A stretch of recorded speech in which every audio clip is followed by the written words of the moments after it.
Hello? How are you?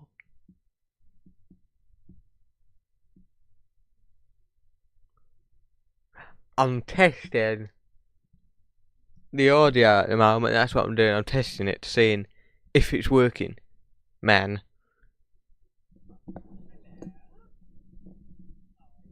I'm good, thank you. Okay. Good evening. Good evening, everybody, and welcome to the February 2025 monthly update.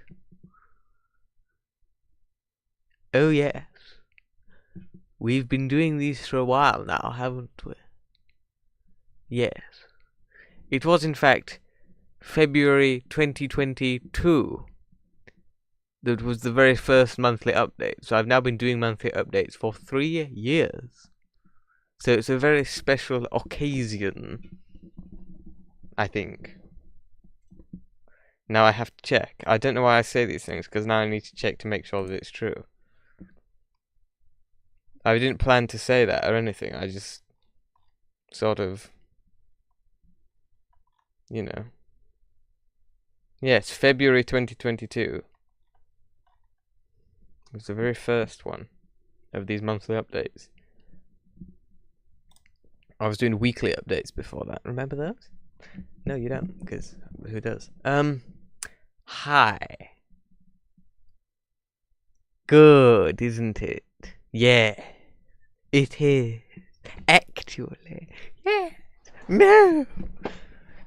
Okay, so things that I have done this month. Another Moid album, which I haven't actually done this month. I've actually done nothing musical this month. I've done nothing artistic this month, actually. Be impressed now. But I've released my 19th album.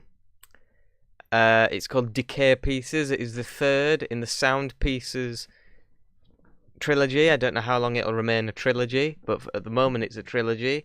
First was Sound Pieces, then Cloud Pieces, now Decay Pieces. It's about decay. The musical concept of decay, as in things starting one way and then decaying into something sort of more crumbly. A bit like things when they decay. So that's that. There's a link there to the YouTube playlist, and then underneath it there's a link to the Bandcamp page for the album. Also on the Moid channel there is also like the full-length album, so if you'd rather listen to the full thing in one video as opposed to the individual songs in a playlist, that's also an option. I haven't put the link here because I can't be bothered. But that's pretty much all I've done. Aside from other gaming videos, which are still going to be ongoing, as usual. Yeah.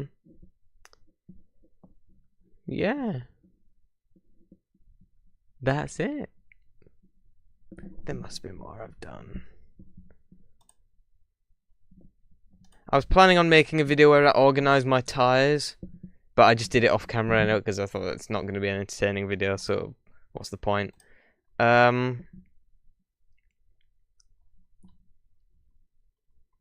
Have I done anything? No.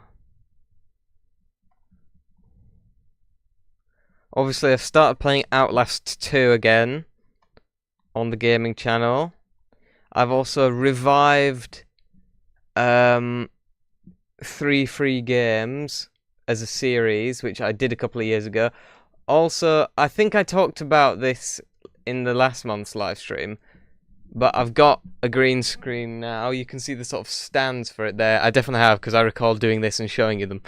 But obviously I've done... In fact, immediately after I do this live stream, I'm going to be recording another gaming video in which I use the green screen, because that's why I have these kind of halfway set up here, because it means I'd have to get them out of the thing every time.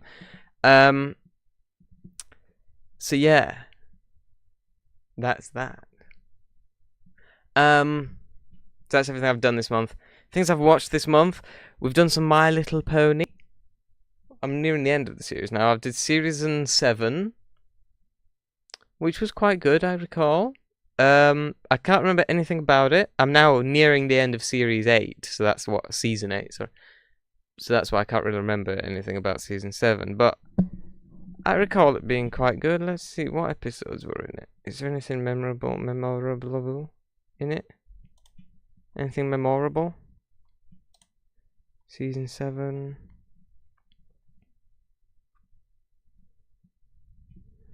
Yeah, we met Applejack's parents in The Perfect Pair. Because they're dead. So it was a flashback, because they're dead. They've demised. They're no longer alive. They're sort of deceased. Couple of dead little ponies. It's a shame we don't get to see the corpse in the actual story, but to change a changeling, we met what's his name's brother? Can't remember his bloody name. Thorax. I like Thorax. He's one of my favourites now. Anything else happened here? Not really. Rarity lost her main. It isn't the main thing about you. It's a pun, which is quite clever. And she came up with this other look at the end of the episode, which I actually think is better than her regular look. But hey, who gives a sh? This is what I think.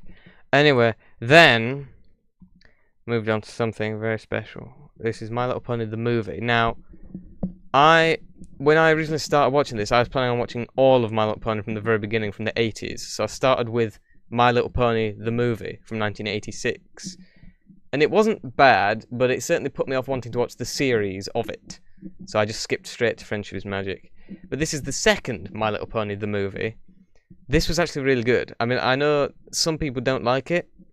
I know they changed the animation style a little bit and they changed the character designs a bit. I like the new designs, and I'm glad they didn't move them into the series, but I like them. And it had a very good plot. It was like a much bigger... I mean, being a film, it would be, wouldn't it? But I liked it. I mean, I'm not a film analyst, so I can't go into detail on what I liked and what I didn't like, but I liked it. So there. There was some more... There were higher stakes. You know, there was more emotion in it. And I like that. I like a bit more maturity in my children's television programs. So that's good.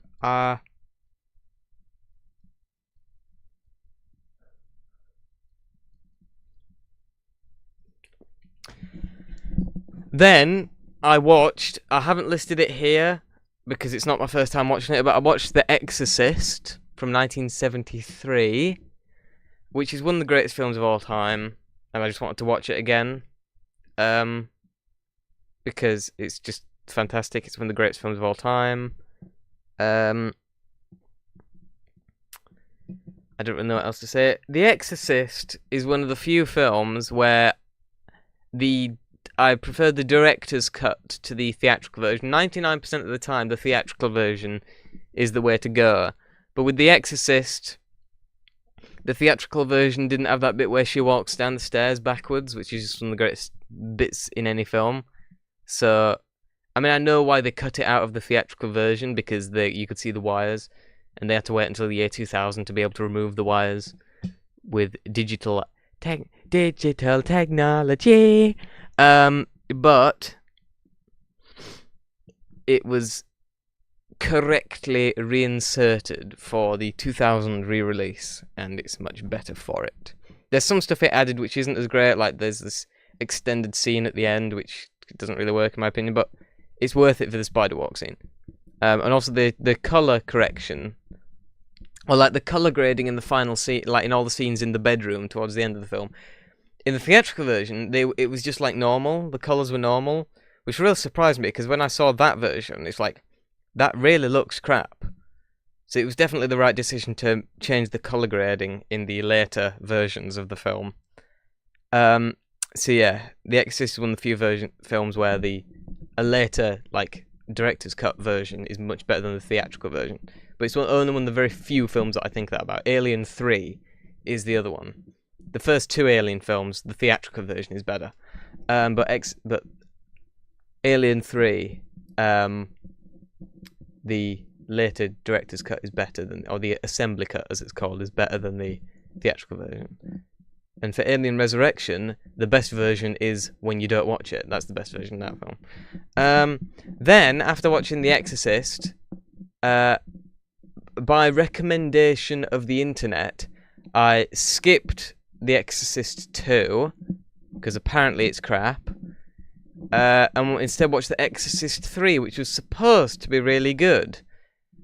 And it was alright, but it would certainly... I mean, I've heard some people say that it's better than the first film, and it certainly isn't. I mean, it's much more of just sort of a cookie-cutter horror film, with like the jump scares and gore and stuff like that, which is just being a sequel to The Exorcist, which is famously one of the most sort of artful horror films. For the sequel to be just a cheap, boo kind of film, I didn't like it very much. And it also had nothing to do with The Exorcist.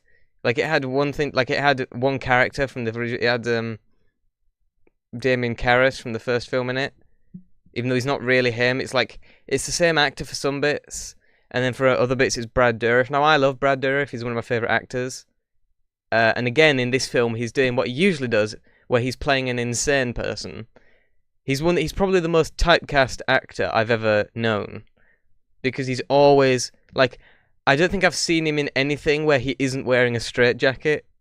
One Flew Over the Cuckoo's Nest, that episode of The X-Files that he's in, this. He doesn't wear a straitjacket in Blue Velvet, but he does play a mentalist. And in Spontaneous Combustion, which I need to rewatch because it's been like a million years since I've seen it, but I remember him being a mentalist in that as well. So he's always playing someone insane, and 99% of the time he's in a straitjacket in the film. So there's that.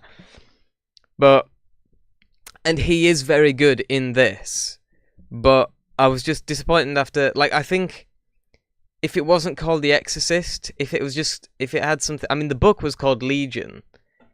And I think if it was called Legion, and they just kind of removed any references to The Exorcist, it probably would have been better as just a standalone film, because it wasn't bad, it was quite good. But watching it immediately after The Exorcist, and with the internet's judgment in my head that it was better, or some people, I mean, I knew it wasn't going to be better than The Exorcist, but some people said it was as good as The Exorcist, and it's really not. So if you want to watch it, I would recommend watching it, because it was quite good, but if you're expecting a sequel to The Exorcist, it really isn't. It has very little to do with The Exorcist. The Exorcist is what I'm saying for some reason. The Exorcist. But it was still quite good. And then I watched a really good film, which I've only really just discovered, and I've never heard anyone talk about it. It's called Death Watch from 1980. It's basically The Truman Show, but basically, if The Truman Show was a dystopian sort of horror as opposed to a comedy, because The Truman Show is a great film, and Jim Carrey, I always used to call him Jim Carrey, but I think it's I think Carey is how it's pronounced. Jim Carrey is one of the greatest comedy actors who's ever lived. I don't think I've seen a single film with him in it that I don't enjoy. He's just one of the best. And The Truman Show, obviously, would be very difficult to be serious. I know he has done serious roles. I haven't seen any of them. But The Truman Show is probably the most serious film that I've seen him, but it's still just very funny, and the best moments of it are where it's being comedic, But basically, if any of you ever watched The Truman Show, I thought this could do with being less funny and more depressing, watch Death Watch. It's got a bunch of great actors in it. It's got Harvey Keitel in it, who I don't think I've ever seen him in anything else. He's one of those actors who I know his name, and I know what he looks like, and I know he's really famous, but I don't think I've actually seen him in anything until this. But he's very good in this, so I can see why he's a famous actor. There is the leading actress was in The Trial, the Orson Welles film. I can't remember who she played in it, but she was in it apparently. It has, what's his name? Oh, I hate it when I forget names. Harry Dean Stanton, who's another one of my favourite actors. He's in it, but also it has William Russell in it, who played Ian in Doctor Who. And it's always fun. I mean, I knew he was in it. In fact, I think that's how I discovered the film, because I was looking through some Doctor Who actors, like Wikipedia page, and seeing what films. Because a lot of Doctor Who actors hadn't been in many films. Like Caroline Ford, she's been in she's barely been in any films. Like Day of the Triffids is like one of the only films she's been in. That was pretty crap, actually.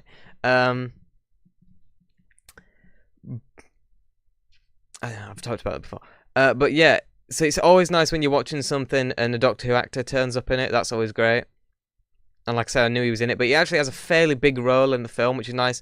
I was worried he was just going to be restricted to like one scene, and that would have been very disappointing. But he is quite a big character in it, so that's good. And it's nice. It's nice when they get to play something that's nothing, because he's kind of evil in this film, and obviously in Doctor Who he's more heroic than the Doctor is at the time, because obviously when it started, the Doctor was more of a, I don't want to say antagonist, but certainly not a protagonist. He was kind of, you know, morally grey, you know. But yeah, it was really good. I really liked it. So yeah, and if you can only watch one film or one thing that's listed here, I would definitely recommend Death Watch, because it was really good.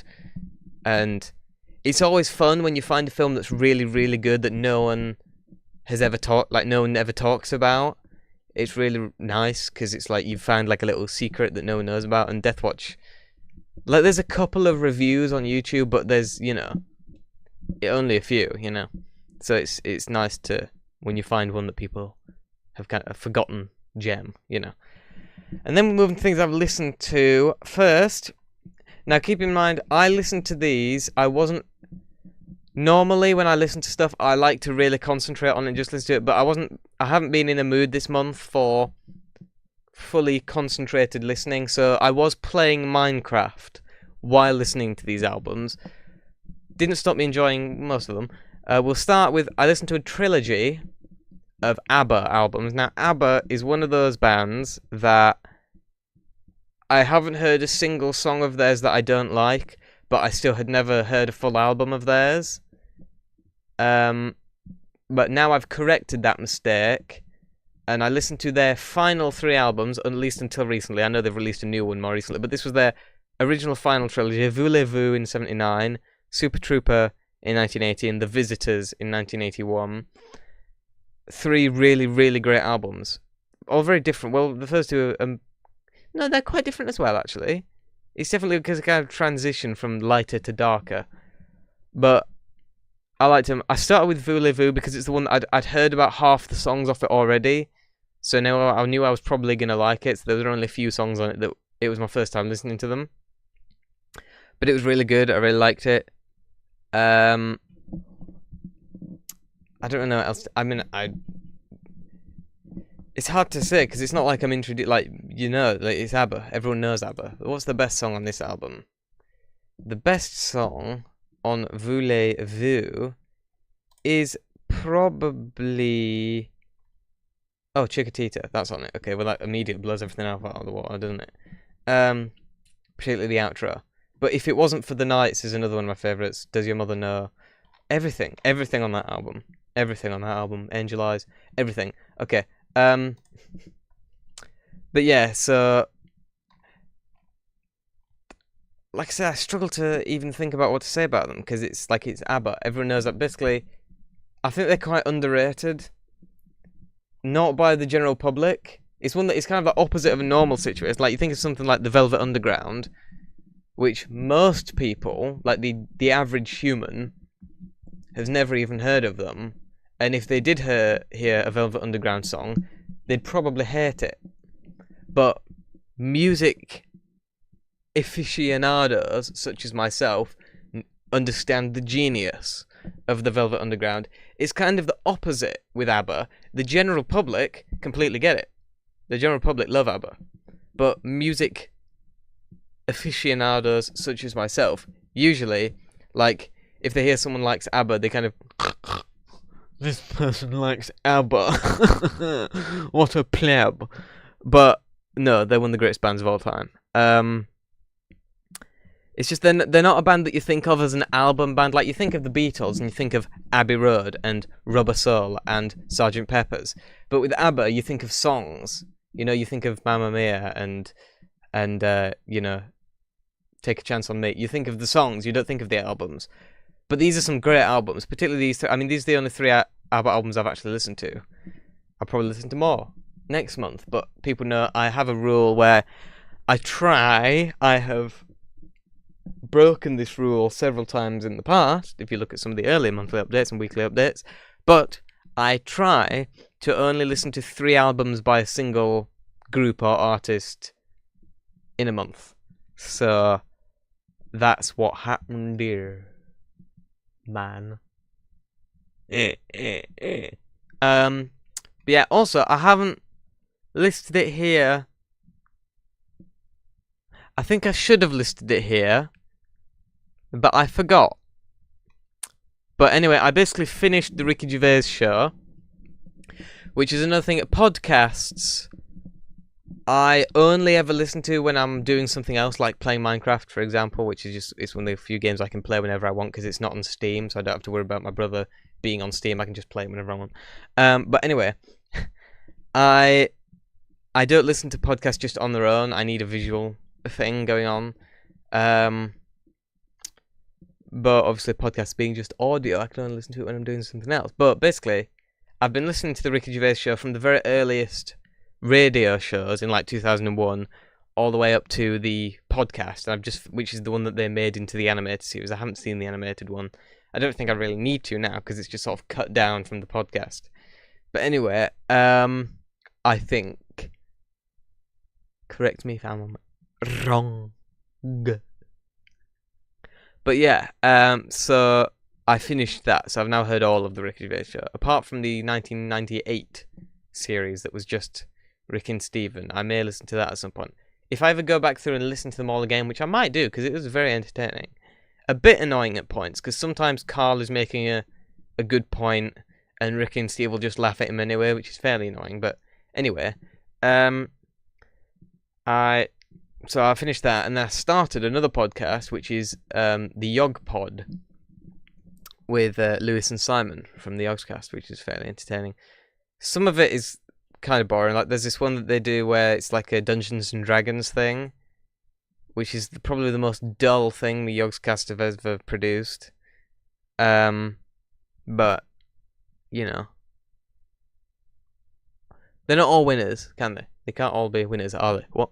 So yeah, that's that. And then I listened to an album which it has a distinction now for being the earliest album I have heard to contain profanities, and some fairly vulgar ones at that, because it was released in 1965 and it contains the F word and the S word and I think the B word, if I remember correctly. It's by a band called the Fugs, which is a very slightly disguised curse word in itself, and it's called the Fugs' first album, and it was released in 1965, and like I said, it contains sweary-wary words. That's its only distinction. It's actually pretty crap.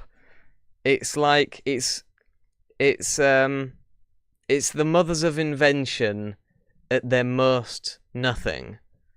Like, if some of you have heard some of the early Mothers of Invention stuff, where it's just them kind of banging pots and stuff, and like The Residents, it's a lot like that as well. It's just, it's pretty crap, really. Its only distinction is that it's a very early album to contain some very rude words. That's the only distinction it has. It's basically just crap, really. But check it out anyway if you want to. I mean, I certainly wouldn't recommend it if you're only going to check out one, but if you're going to listen to everything ever released, it's a fairly, important one, I guess. But yeah, that's that. But anyway, so yeah, quick recap. If you can only consume one thing I've done, I've only done decay pieces, so it'd have to be that. But it is very, experimental. So yeah, I like how I'm bashing the thugs for bashing pots and pans and stuff, and yeah, that's pretty much all I was doing in decay pieces. But I can do it because I'm an artist in the 21st century.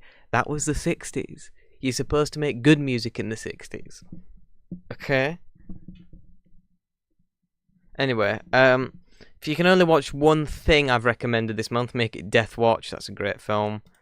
And if you can only listen to one album, make it one of the ABBA ones. Basically, depending if you like more lighter, upbeat stuff, Voulez-Vous or Super Trooper. And if you like darker stuff, The Visitors. The Visitors was a very sort of moody album for ABBA, who are known as being a very sort of pop band. Pop, pop, pop, up, up, up, at note, up, at note, pop, spitting all of this. I hope you enjoyed this anniversary dream. If you have, please subscribe and like and comment. Good night.